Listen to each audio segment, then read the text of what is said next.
Welcome to Storytime with Mrs. Cushman. Today we have a book that was written just last year in 2020. It's in the series of The Bad Seed. We had The Bad Seed and The Good Egg, and now we have The Couch Potato. Author is Jory John, and the illustrator is Oswald. The Couch Potato.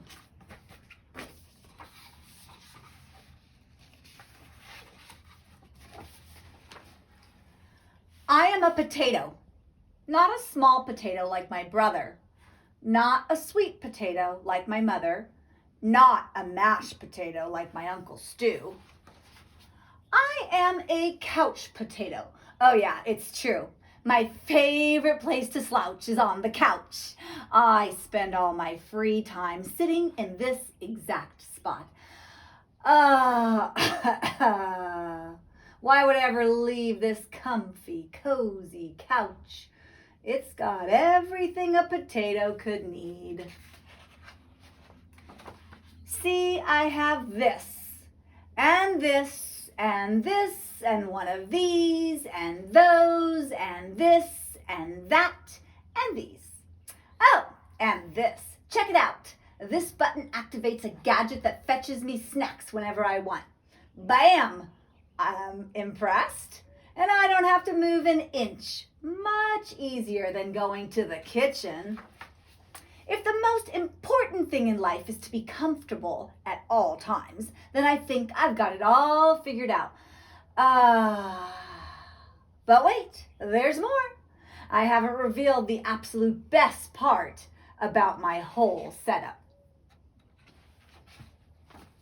It's everything you see in front of me. Have a look around. Take it all in. Pretty spectacular, right? Yes, it's a sea of shimmering screens, from wall to shining wall. What joy, what bliss. These screens feature my favorite shows. This screen has all my unanswered messages. These screens are where I play video games. And this screen is a live stream of my friend, my best bud for life. This is how my pals and I spend quality time together. It's much easier than trying to meet up somewhere like folks did in the old days. That's for sure. Hey, Spuddy. Hey, pal Tato. Yes, from this very couch, I can control everything in my life at all the time with just a few taps and a couple clicks. Not bad, huh? Yes, sirree. This is the life. At least that's what I thought until the other day. Something strange happened. There was a knock at the door. It was a delivery. Whoosh. Woohoo! It was my newest device, a video camera that would allow me to watch myself react while I was watching all my favorite shows. All I had to do was plug it in my room and, nay, my kingdom, would be complete. But suddenly, pew! Woo! Everything went dark.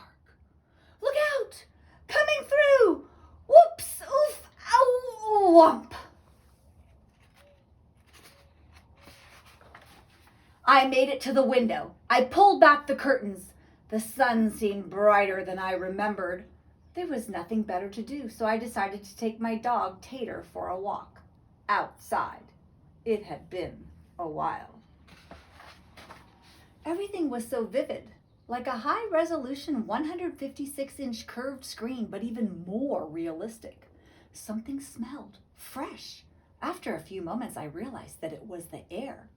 I heard a noise, some chirps, a ringtone perhaps? But no, I looked up to see some birds. I wandered down the street from block to block and across the neighborhood. Eventually, I found a park with a hill. There was a massive tree on top. It looked like a desktop background, only it was real. Neat! I leaned against the tree. It wasn't as comfortable as my couch, not even close. But after a while, it wasn't so bad.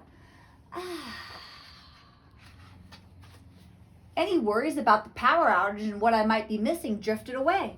I was thinking about my favorite shows. I wasn't thinking about my favorite shows or my unanswered messages or anything else, really.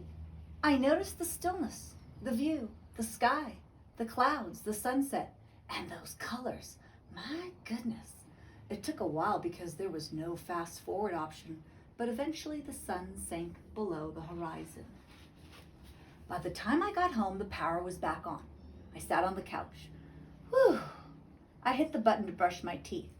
Scritch, scritch, scratch. I pulled the lever to change into my pajamas. Bloop!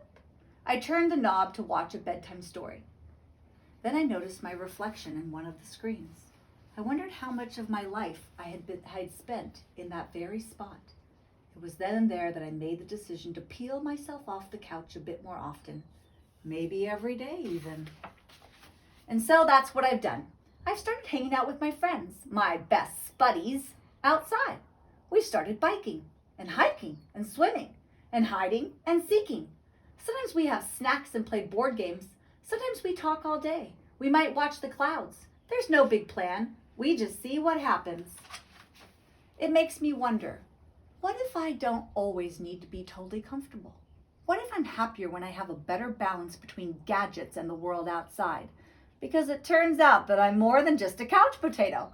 I'm an amusing potato. I'm a smart potato. I'm a kind potato. I'm an entertaining potato. And I'm a sit on a hill and watch the sunset potato.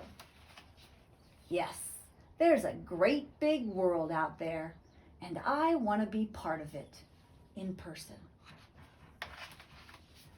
But don't get me wrong. At the end of a long day, after I've run and played and talked and laughed with my friends, I still think it's awfully nice to slouch on the couch. I hope you enjoyed this book, and I hope it makes you unplug yourself a little bit from your gadgets today and get outside and enjoy the beauty.